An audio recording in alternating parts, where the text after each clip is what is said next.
आप सोच रहे होंगे 9 रूप तो देवी के होते हैं, फिर बहू? भाई बहू भी तो लक्ष्मी का रूप है। तो जब बहू के पैर पड़ने से घर में समृद्धि आती है तो और क्या क्या होता है, जरा देखिए। रामलाल और श्यामलाल 2 भाई थे। दोनों बड़े ही प्यार से साथ ही एक ही घर में रहते, लेकिन दोनों की बीवियों का रवैया एक दूसरे के लिए बिल्कुल ठीक नहीं था। एक दिन रामलाल की बीवी कहती है, अरे रमा, ये क्या कर दिया? सारा कचरा पूरे घर में फैला दिया। माफ करना दीदी, मैंने रखा तो एक ही जगह था, लेकिन हवा इतनी तेज चली कि उड़ गया। अभी उठा देती हूँ। हाँ, जल्दी करो। और एक बात, अब भाई साहब से बोल देना कि 2 रसोई कर ले। पता तो है मेरा बेटा सोहन बड़ा हो गया है, अब लड़की वाले भी आने लगे हैं, तो उसकी शादी हो ही जाएगी इस साल।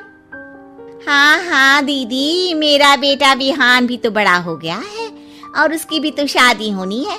ठीक कहती हैं आप। अब हम ऊपर वाले तल्ले पर शिफ्ट हो जाएंगे। मैं विहान के पापा से बात कर लेती हूँ। बात नहीं करना, शिफ्ट होना है, क्योंकि मैं अब साथ नहीं रह सकती। हाँ दीदी, ठीक है ना। फिर क्या, हो जाते हैं एक घर के, एक परिवार के 2 टुकड़े और 2 रसोई, दोनों के बेटों की शादी। और फिर शुरू होती है कहानी। अरे मेरी बहू तो ढेर सारा दहेज लाई है। ये देखो, बड़ा टीवी, एसी, कार और गहने भी।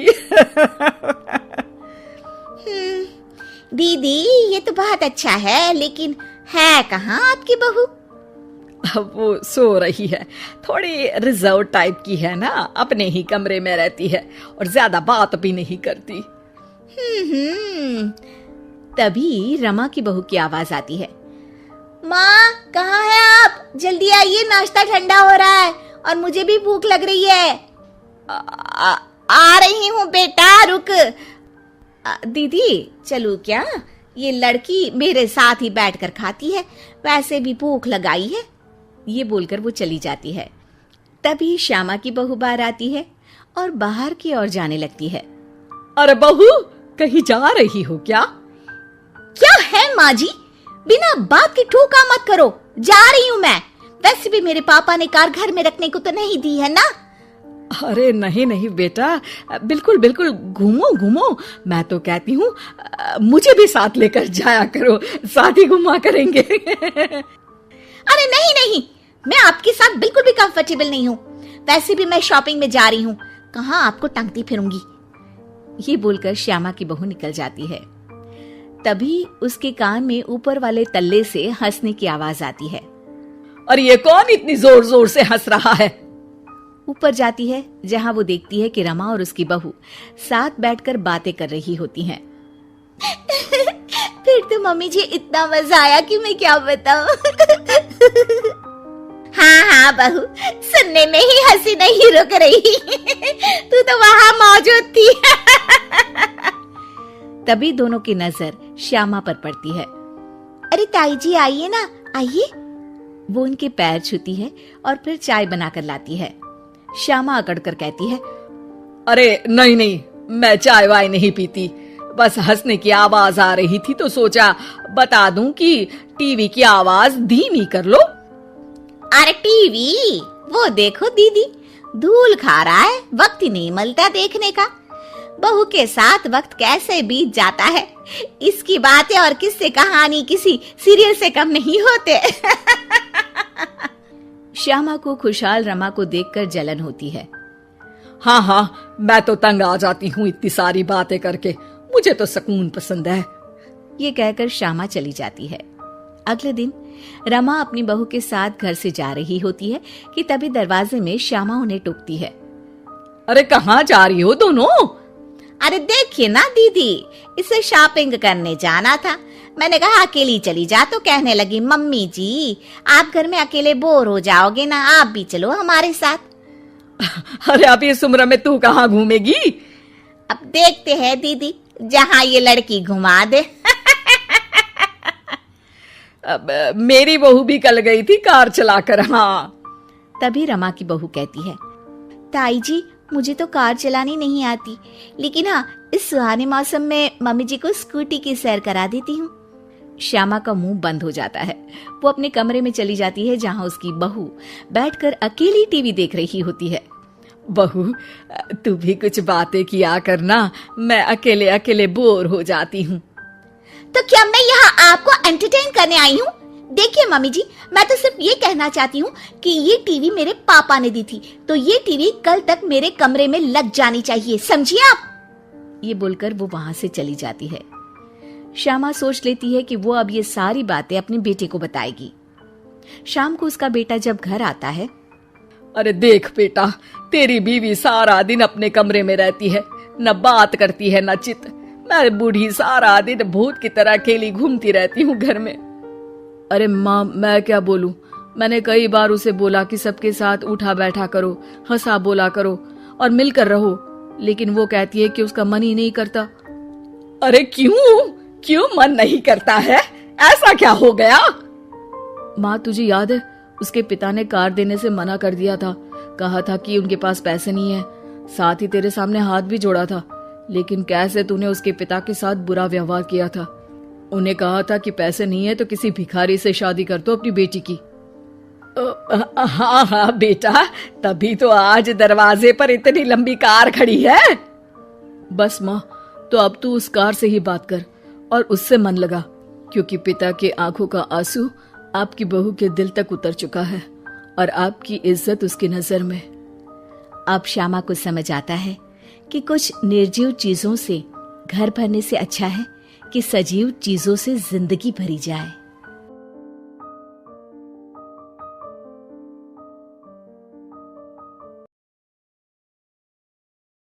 बंजारन बहू। कमला एक बहुत स्वार्थी महिला है। उसने पैसों के लिए एक ऐसे इंसान से शादी की जो पहले से शादीशुदा और एक बच्चे का पिता भी था। कमला के पति को मरे हुए एक अरसा बीत गया है। अब वो अपने सौतेले बेटे वैभव के साथ रहती है। वैभव के दिल में अपनी माँ को लेकर इतना डर है कि वो अपनी माँ के सामने एक शब्द नहीं बोल पाता। उसकी माँ जो कहती है उसको सर झुकाकर वही मानना पड़ता है। वैभव, तुमने अभी तक घर का काम क्यों नहीं किया? तुमसे कितनी बार कहा है कि सूरज निकलने से पहले तुम घर की साफ सफाई पूरी कर दिया करो। वैभव कुछ नहीं बोलता, चुपचाप सर झुकाए अपनी माँ की बात सुनता रहता है। तभी पास में खड़ा नौकर सुखराम कहता है, मालकिन, वैभव बाबा को रात से तेज बुखार है, इसलिए वो सुबह जल्दी उठ नहीं पाए। उनके बदले मैं घर की साफ सफाई कर देता हूँ। इसे कोई बुखार नहीं है, मैं इसे अच्छी तरह से जानती हूँ। ये सब काम न करने के बहाने हैं। सुखराम काका, बोल दो इसे, सारे घर का काम यही करेगा, और इससे समय पर अपना काम पूरा नहीं किया तो इससे आज का खाना भी नहीं मिलेगा। मगर मालकिन, वैभव बाबा की सच में ही तबीयत खराब है, आप एक बार देख तो लीजिए। कमला बिना कुछ बोले वहां से चली गई और बेचारा वैभव तेज बुखार में भी काम करता रहा।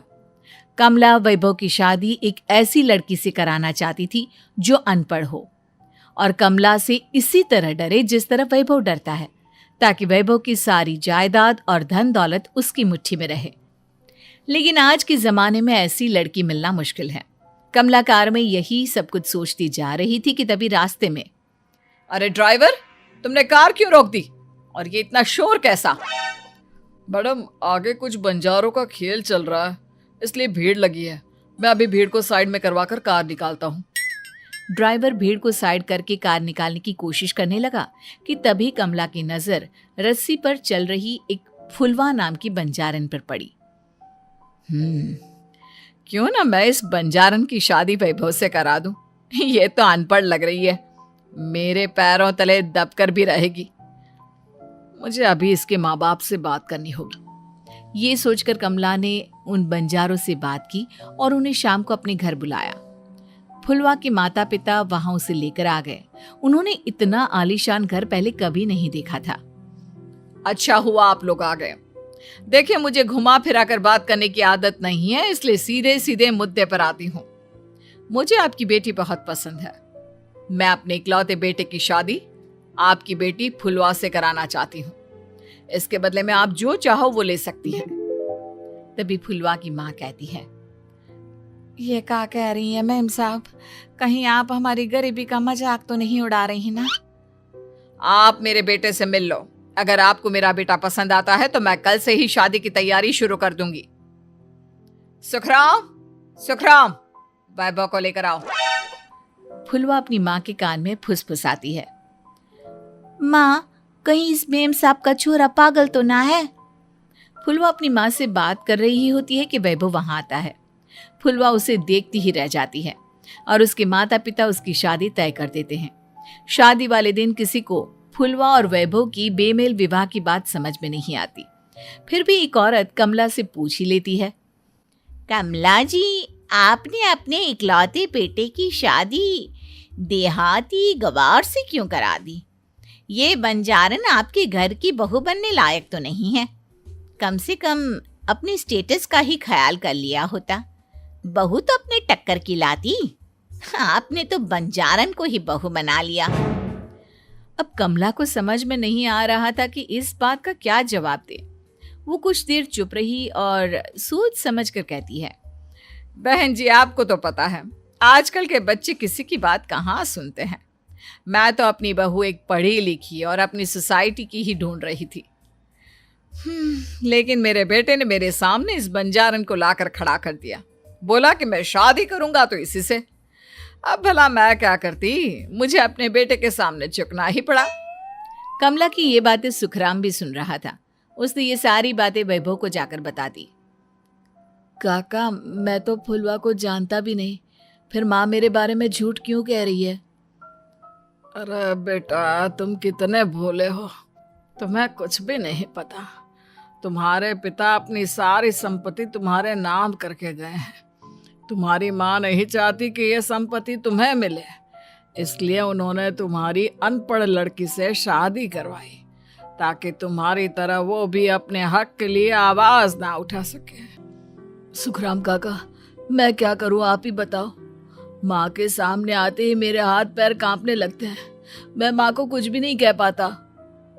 वे दोनों बात कर ही रहे थे कि अचानक कमला वहां गई। कमला को देखकर दोनों घबरा गए। तुम दोनों फिर कभी बातें कर लेना, अभी फेरों का समय हो गया है, चलो जल्दी आओ। इस तरह फुलवा और वैभव की शादी हो गई। अगले दिन कमला ने फुलवा को बुलाया और उसे नसीहत देने लगी।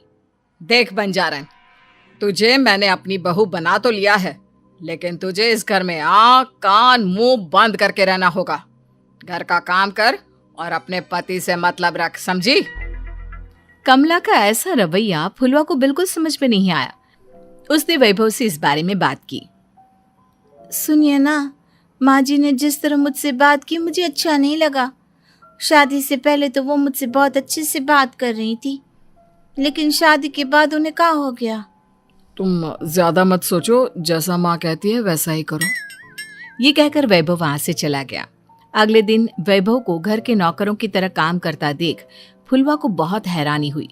फुलवा ने इस बारे में सुखराम काका से बात की तो सुखराम काका ने फुलवा को सारी बात बता दी। अब फुलवा को समझ में आ गया कि उसकी सास ने एक बंजारन को बहू क्यों बनाया।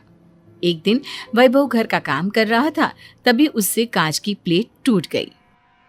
किसने गिराई ये कांच की प्लेट? वैभव को वहां खड़ा देख कमला ने छड़ी से उसे मारना शुरू कर दिया। उसके पैर में कांच चुभ गया और खून बहने लगा, लेकिन फिर भी कमला उसे मारे जा रही थी। ये देखकर फुलवा ने कमला के हाथ से छड़ी छीन ली और तोड़कर फेंक दी। बंजारन, तेरी इतनी हिम्मत, तूने मेरे हाथ से छड़ी छीनी? कमला फुलवा को थप्पड़ मारने ही वाली थी कि फुलवा उसका हाथ पकड़ लेती है। ओ सस माँ, मैंने मॉम की गुड़िया ना समझ लियो। बंजारन हो बंजारन, ईंट का जवाब पत्थर से देना जानती हूँ। आज के बाद मेरे या वैभव जी के ऊपर हाथ उठाने की सोचियो भी ना, समझी ससु माँ? ये कहकर फुलवा वैभव को लेकर वहां से चली गई। उसने वैभव के पैर पर पट्टी बांधी, उसके आंसू पोंछे। वैभव ने पहली बार किसी के दिल में अपने लिए इतना प्यार महसूस किया। अब फुलवा वैभव का हर काम में हाथ बटाती, उसका बहुत ख्याल रखती। इस तरह दोनों बहुत ज्यादा नजदीक आ गए। वहीं दूसरी ओर कमला सारी जायदाद अपने नाम करने की साजिश करने लगी। और एक दिन, वैभव, वैभव, जल्दी बाहर आओ।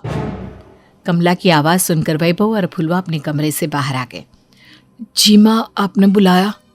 ये ले, इन कागजों पर साइन कर दे। वैभव कागजों पर साइन करने ही वाला था कि फुलवा वैभव के हाथ से पेन छीनकर कहती है, ना वैभव जी, आप इस पर हस्ताक्षर नहीं करेंगे। आओ बंजारन, मैं तुझसे बात नहीं कर रही। ये बात मेरे और मेरे बेटे के बीच की है। चुपचाप पेन दे दे, नहीं तो तेरी खाल उधेड़ लूंगी। सासू माँ, बंजारन की खाल इतनी भी ढीली ना होवे कि कोई भी उधेड़ लेवे। जो यकीन ना आता हो तो देख ले उतार के। और हाँ, बंजारन जरूर हूँ पर अनपढ़ ना हूँ। मन्ने भी पता है कि किसी भी कागज पर साइन करने से पहले उसे अच्छी तरह पढ़ लेवे हैं। पेन देती है या नहीं? ये कहकर कमला फुलवा को मारने आई तो फुलवा ने कमला को धक्का दे दिया और वो नीचे गिर गई। कमला डरकर वहां से भाग गई। अब फुलवा ने वो कागज उठाए और वैभव के साथ सीधा वकील के पास चली गई। वकील ने वो कागज देखे और फुलवा को बताया, वैभव के पिता की सारी जायदाद और संपत्ति वैभव के नाम है, लेकिन वैभव की सौतेली माँ इस संपत्ति को अपने नाम कराना चाहती है, इसलिए इन कागजों पर वो साइन करा रही थी। तो अब हमें क्या करना चाहिए वकील साहब? वकील ने फुलवा और वैभव को सब कुछ अच्छी तरह से समझा दिया। अब दोनों घर पर पुलिस को लेकर पहुंचे। कमला पुलिस को देखकर घबरा गई। पुलिस ने कहा, आपके नाम की कंप्लेंट हुई है, आपको हमारे साथ थाने चलना होगा। कंप्लेंट? कैसे कंप्लेंट? आप अपने सौतेले बेटे पर बहुत अत्याचार करती हो, धोखे से सारी जायदाद अपने नाम करा रही थी। अब नहीं इंस्पेक्टर साहब, जरूर ये मेरी बहू की कोई साजिश है, इसने गलत कंप्लेंट की है। मैडम, शिकायत आपकी बहू ने नहीं बल्कि आपके बेटे वैभव ने की है। कमला वैभव का नाम सुनकर दंग रह गई। जिस बेटे ने कभी उसके सामने सर नहीं उठाया था, आज वही बेटा उसके सामने पुलिस को ले आया है। वैभव, तुम्हारी इतनी हिम्मत कि तुम पुलिस को ले आए? हाँ माँ, मैं लाया हूँ पुलिस को, और मेरे अंदर इतनी हिम्मत कभी ना आती अगर फुलवा मेरा साथ ना देती। आपने बंजारन बहू को लाकर अपने ही पैर पर कुल्हाड़ी मारी है माँ। मैडम, आपकी बात खत्म हो गई हो तो चलो हमारे साथ। वैभव, मुझे माफ कर दो, मुझे थाने मत भेजो। आज के बाद मैं तुम्हें कभी नहीं मारूंगी, तुम्हें कभी परेशान नहीं करूंगी, मुझे माफ कर दो। वैभव अपनी कंप्लेंट वापस ले लेता है और पुलिस वहां से चली जाती है। वैभव अपनी सौतेली माँ से कहता है, मैंने पुलिस को वापस तो भेज दिया है, लेकिन मैं आपको माफ नहीं कर सकता। आपने बचपन से आज तक कभी मेरे सर पर हाथ नहीं रखा, हमेशा मुझे मारती रही, नौकरों की तरह बर्ताव करती रही। आप इस घर में नहीं रह सकती, चली जाइए यहां से। कमला घर छोड़कर चली गई और सड़क किनारे खड़ी होकर सोचने लगी, काश मैंने वैभव को माँ की तरह प्यार किया होता तो आज मैं इस तरह से बेसहारा ना हो जाती।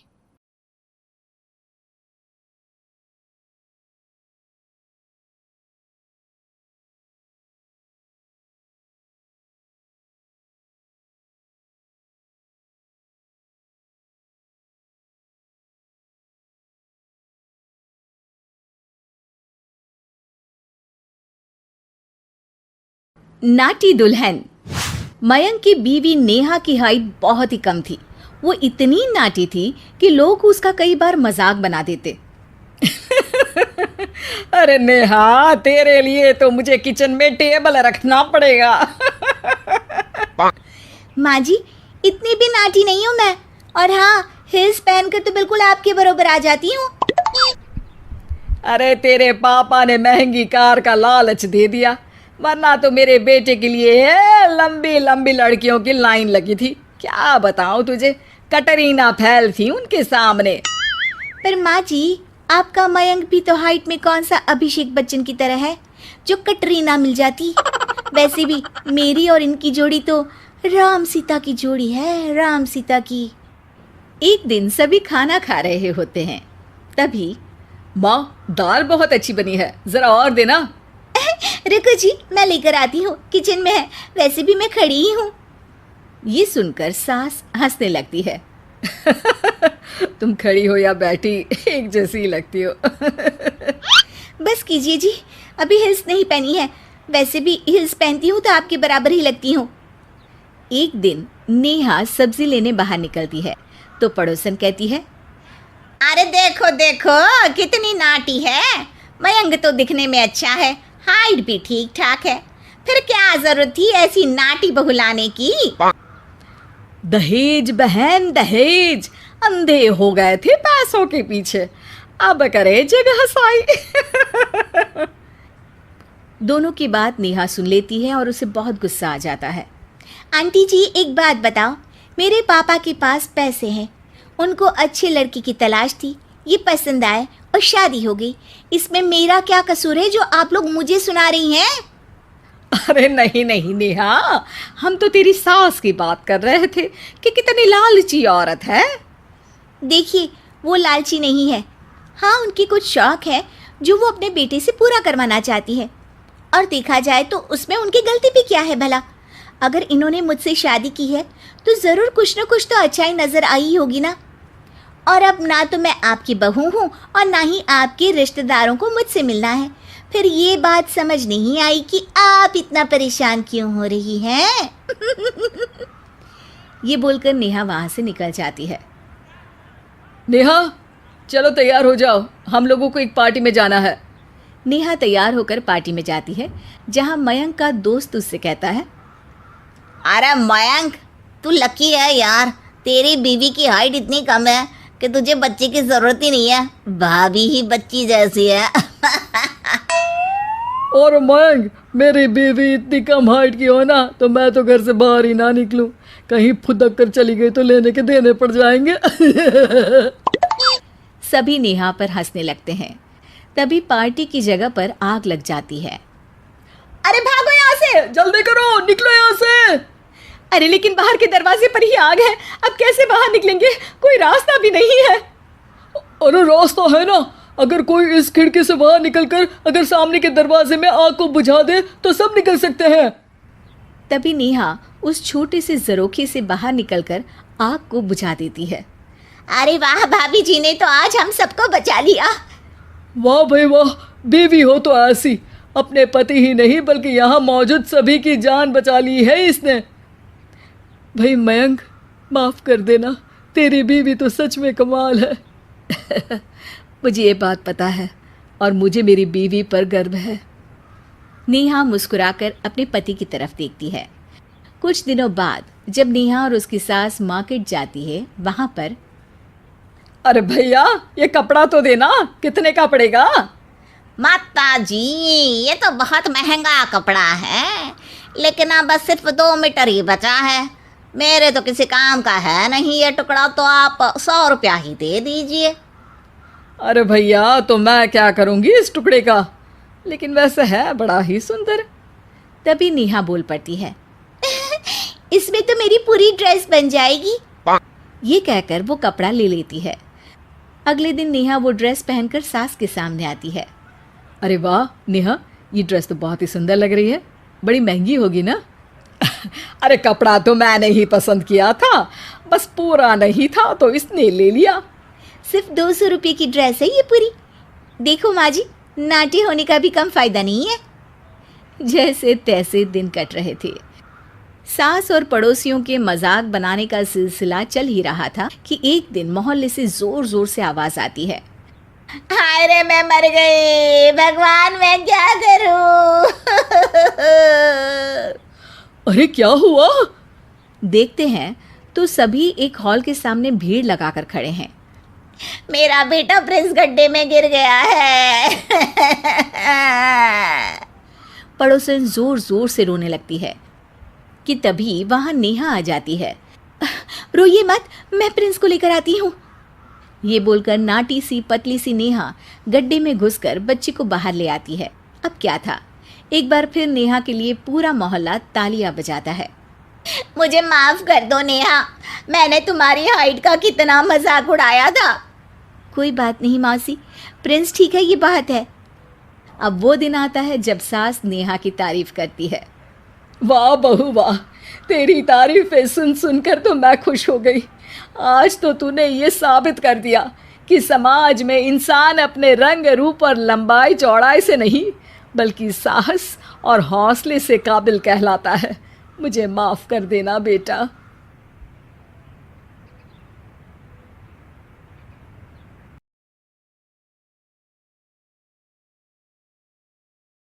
कहानी उन आम घरों की है जहां खाने वाले तो कई लेकिन कमाने वाला एक मर्द ही होता है।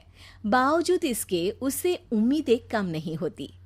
देखिए जी, सामने वाले वर्मा जी कैसी अच्छी तरह से सफाई करते हैं छुट्टी वाले दिन अपने घर की, और एक आप हैं। अरे यार, उनके पास कार है, ऑफिस पास में है और हफ्ते में 2 दिन की छुट्टी होती है, तो फर्क तो पड़ता है ना। मेरी तो शादी ही गलत हो गई। अरे कोई मस्त लड़का मिलता, कमाता भी, घुमाता भी, घर के कामों में भी मदद करता, लेकिन नहीं जी, हमारे वाले को तो कमाने से फुर्सत ही नहीं, और कमाई भी ऐसी कि कोई जरूरत पूरी ही नहीं हो रही है। सुनील बेचारा शीना को देखकर सोचता है कि शीना सही कह रही है। देखने में सुंदर है, घर का सारा काम कर लेती है, उसे तो कोई भी अच्छा लड़का मिल सकता था। क्या सोच रहे हैं? भागने का इरादा तो नहीं है? अरे नहीं मेरी प्यारी बीवी, मैं तो नहीं, पर डर है कि तुम नहीं कहीं भाग जाओ मुझे छोड़कर। शीला सुनील के मुंह से प्यार भरी बात सुनकर मुस्कुराती है। आप भी ना। सुनील एक दिन ऑफिस से घर आता है कि तभी शीना कहती है, सुनिए जी, वो मेरी सहेली आई थी, सारा दिन वो लोग यहीं थे, अब जा रही थी तो मैंने कहा नहीं नहीं, मेरे पति छोड़ आएंगे ना तुम्हें, तो रोक लिया मैंने। सुनील थोड़ी देर कुछ सोचता है, फिर कहता है, ठीक है, मैं कपड़े चेंज करके आता हूँ। अरे तेरे पति को तो लग रहा है कि अच्छा नहीं लगा। अरे नहीं नहीं, ऐसी कोई बात नहीं है, रुको मैं अभी उन्हें घर के कपड़े देकर आती हूँ। शीना अंदर जाती है जहां सुनील पलंग पर लेटा होता है। अरे क्या मजाक है, वो कह रही है कि आपने मुंह बना लिया। सही तो कह रही है, सुबह से अब ऑफिस से लौटा हूँ, एक कप चाय का तो पूछा नहीं, 20 किलोमीटर जाओ और आओ, और फिर कल उसी टाइम पर ऑफिस। अरे यार, मुझे गाड़ी चलानी आती ना तो बोलती भी नहीं आपको, और कौन सा रिक्शा खींच कर जाना है आपको। सुनील अब क्या बोलता। रात देर से आता है और सो जाता है। अगले दिन शरीर दर्द हो रहा है। अरे तो मत जाओ ना ऑफिस, चलते हैं ना मार्केट घूमने, फिर पिक्चर देखेंगे और रात में खाना खाकर घर वापस। सुनील जब सारे दिन की थकान वाला शेड्यूल सुनता है तो वो सीधे सीधे ऑफिस के लिए तैयार हो जाता है। अब आए दिन शीना की डिमांड बढ़ती ही चली जाती है और सुनील उसको पूरा भी करता। लेकिन एक दिन, ए जी मेरा भाई आ रहा है, उसे 2 लाख रुपए की जरूरत है। हाँ तो मैं क्या करूँ शीना, मेरे पास इतने रुपए नहीं है।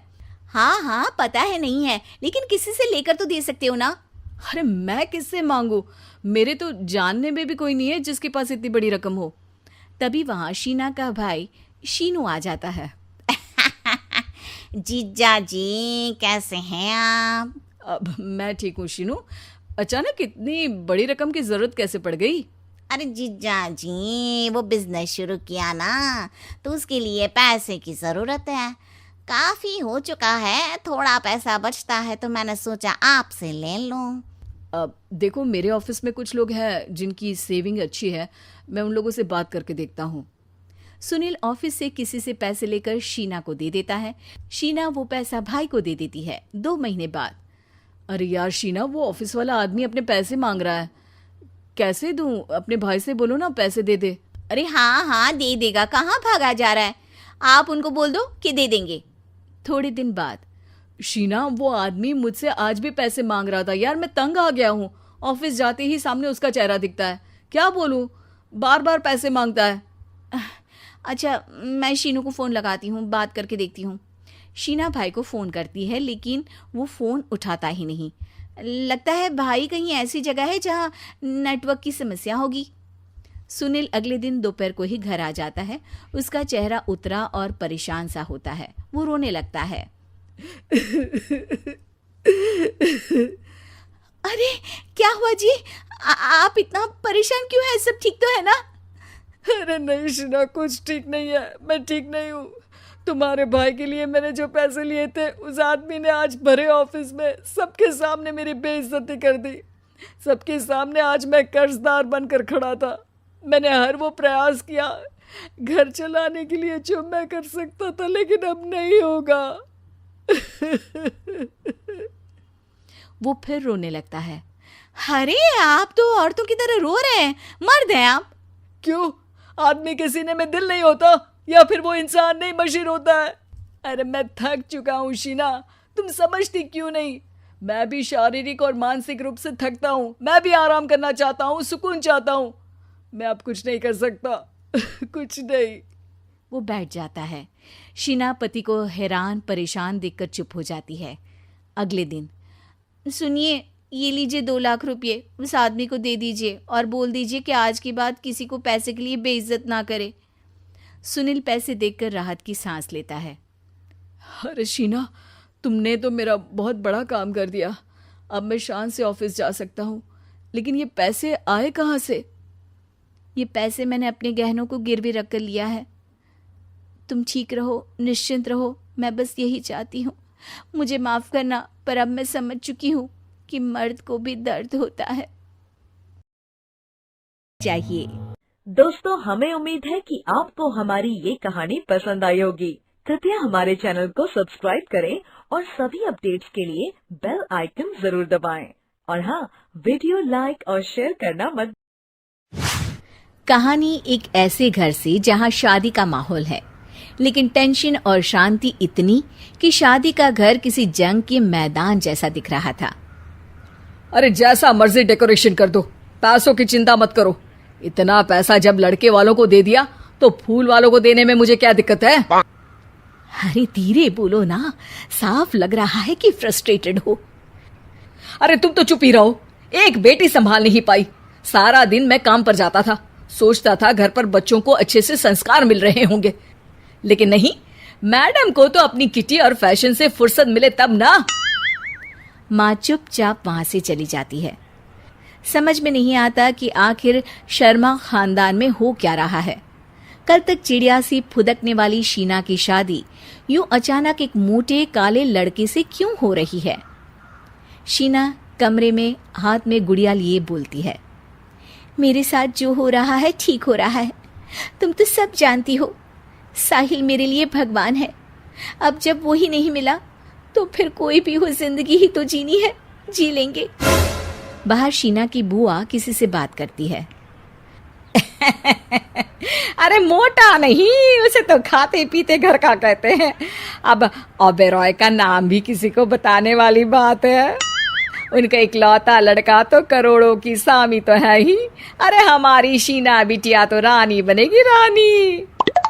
इन सब के बीच कहीं कोने पर शीना हाथ में मेहंदी सजाए बैठी थी और आंखों में आंसू सजाए।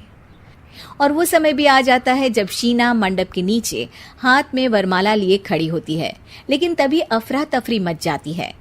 कोई कहता है, अरे लड़के की माँ को हार्ट अटैक आ गया। अरे अच्छी खासी थी, कैसे हो गया? अरे कहते हैं ना, किसी किसी लड़की के पैर अच्छे नहीं होते। हो सकता है कि मनहूस है ये लड़की। शीना पास खड़ी सब सुन रही थी। फिर शीना अपने कमरे में आ जाती है। शादी ये कहकर नहीं होती कि लड़की मनहूस है। अब लगातार शीना के लिए लड़के देखने आते, लेकिन आस पड़ोस या किसी के कहने पर शादी हर बार टूट जाती। लेकिन एक दिन, अंकल, मैं काफी दिनों से आपसे मिलने की कोशिश कर रहा था, लेकिन हिम्मत नहीं हो पा रही थी। अरे बेटा, हिम्मत तो हमारी टूटी पड़ी है। वैसे कौन हो तुम? अब मेरा नाम साहिल है अंकल। मैं शीना से प्यार करता हूँ और उसी से शादी करना चाहता हूँ। अरे अब तो किस जात के हो ये भी मायने नहीं रखता। बेटा, मेरी बेटी मनहूस है। ये सब कहते हैं कि इसीलिए उसकी शादी नहीं हो पा रही। अगर तुम शादी करने को तैयार हो तो ठीक है। शीना की शादी साहिल से हो जाती है। अगले दिन साहिल की माँ का देहांत हो जाता है और एक बार फिर लोग शीना को अपशकुनी कहने लगते हैं। अरे खा गई दीदी को ये। अरे क्या जरूरत थी साहिल किसी मनहूस को घर लाने की? पर बुआ, माँ की तो तबीयत पिछले कई साल से खराब थी। डॉक्टर्स ने जवाब दे दिया था। क्या पता ये भी उनका सौभाग्य हो कि वो बहू का मुंह देख पाई। अरे बहू का मुंह देख पाई या ये कह लो कि बहू का मुंह देखते ही स्वर्ग लोक सिधार गई। खैर हमें क्या, घर तुम्हारा है, हम तो चले। अब शीना को खुद पर ही शक होने लगता है कि कहीं सच में वो अपशकुनी तो नहीं। साहिल, हम दोनों की शादी नहीं हुई होती तो अच्छा था। देखो ना कैसे पहले मेरी शादी टूटती थी और अब तुम्हारी माँ भी। अरे ऐसा कुछ नहीं होता शीना, अपशकुनी वगैरह कुछ नहीं होता। ये सब तो ईश्वर के खेल हैं। वो शादी तुम्हारी इसलिए टूट गई क्योंकि तुमको मेरी पत्नी बनाना था, और माँ का जाना तो तय था। वो काफी बुजुर्ग थी, साथ ही एक ऐसी बीमारी से जूझ रही थी जिसमें डॉक्टर्स भी उन्हें नहीं बचा पाते। शीना साहिल की बात सुनकर तसल्ली कर लेती है और वहां से चली जाती है। अगले दिन शीना, अरे ओ शीना। क्या हुआ? उफ, कहीं फिर मेरी वजह से कोई नुकसान? अरे नहीं नहीं शीना, तुम जानती हो जिस प्रॉपर्टी के केस को हम बरसों से लड़ रहे थे उस पर फैसला आ गया, वो भी हमारे हक में। अब हम करोड़पति हो गए शीना। शीना शांत रहती है। अरे क्या हुआ? करोड़ पत्नी बनकर तुमको खुशी नहीं हुई? शीना की आंखों में पानी आ जाता है। चलिए जी, कुछ तो अच्छा हुआ मेरी जिंदगी में आकर आपके साथ। साहिल शीना को गले लगाकर कहता है, मेरी नई नौकरी भी तुम्हारे ही आने से लगी। ये प्रॉपर्टी का केस जीता, सब कुछ तो तुम्हारे आने के बाद ही हुआ। फिर तुम मनहूस कैसे? ये सुनकर शीना खुश हो जाती है। दोस्तों, हमें उम्मीद है कि आपको हमारी ये कहानी पसंद आई होगी। कृपया हमारे चैनल को सब्सक्राइब करें और सभी अपडेट्स के लिए बेल आइकन जरूर दबाएं। और हाँ, वीडियो लाइक और शेयर करना मत भूलिएगा। Bye bye. पिंकी के पति कमलेश की दुकान पर गांव का गुंडा जग्गू दादा आता है और धमकी देकर जाता है कि अगर उसने 1 लाख रुपए नहीं दिए तो वो दुकान तोड़ देगा। घर में सभी परेशान होते हैं। अरे सत्यानाश हो उस जग्गू का, अच्छा खासा लड़का था, पता नहीं क्यों गुंडागर्दी करने लगा। किसी की भी जमीन हड़प लेता है और अब हमारी दुकान के पीछे पड़ा है नास पीटा। मेरे तो कुछ भी समझ में नहीं आ रहा कि मैं क्या करूं। अरे बेटा, मैं तो कह रही हूं कि 1 लाख रुपए दे दो और छुट्टी पाओ इस जग्गू दादा से। नहीं माँ, मेहनत की कमाई है, ऐसे कैसे दे दूं? मैं तो 1 रुपया भी नहीं देने वाला उसे। अरे पैसा तो दोबारा भी कमा लेंगे, पर जान है तो जहान है। नहीं पिताजी, मैं नहीं दूंगा पैसे, मैंने फैसला कर लिया है। पिंकी कमरे में आकर सोचने लगती है, मेरे पति के ऊपर ये कैसी मुसीबत आ गई है। हे भगवान, क्या करूं मैं? तभी उसे जादुई पत्थर से आवाज सुनाई देती है, दन दना दन दन दन दन, जो चाहे वो तू बन।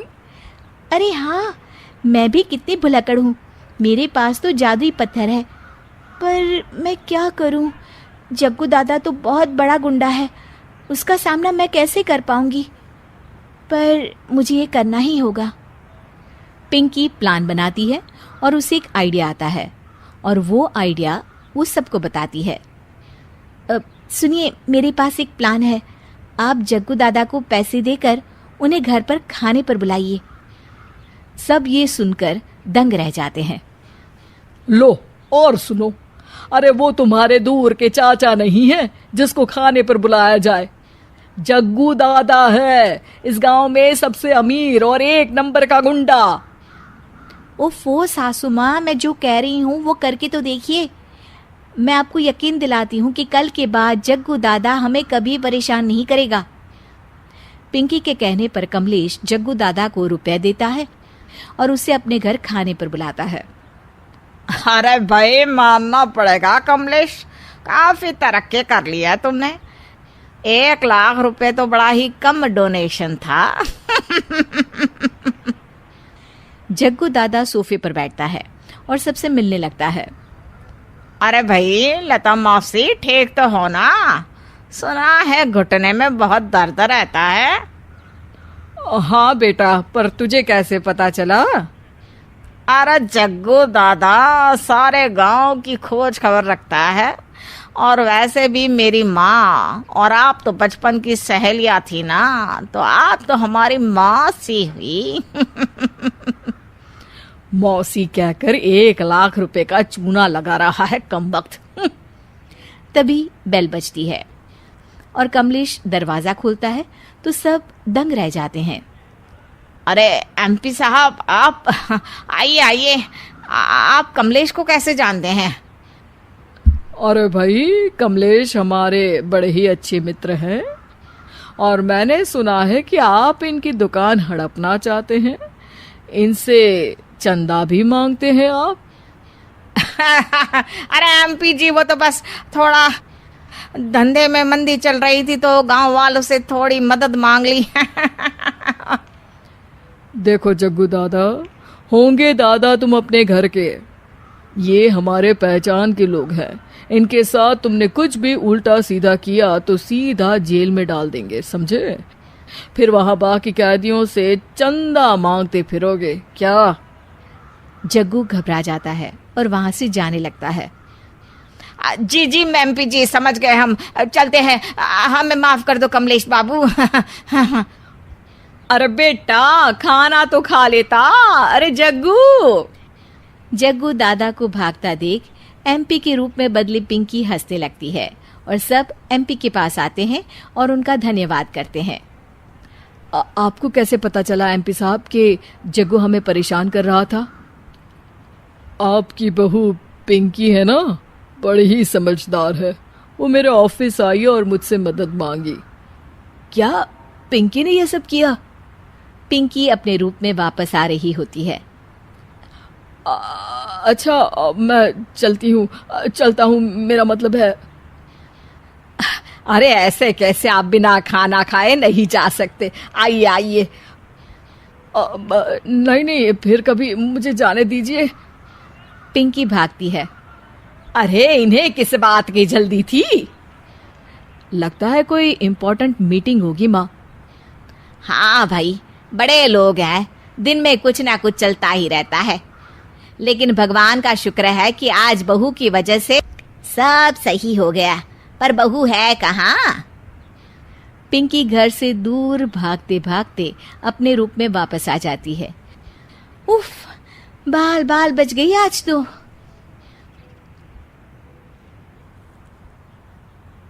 चाहिए। दोस्तों, हमें उम्मीद है कि आपको हमारी ये कहानी पसंद आई होगी। कृपया हमारे चैनल को सब्सक्राइब करें और सभी अपडेट्स के लिए बेल आइकन जरूर दबाएं। और हाँ, वीडियो लाइक और शेयर करना मत भूलिएगा। Bye bye.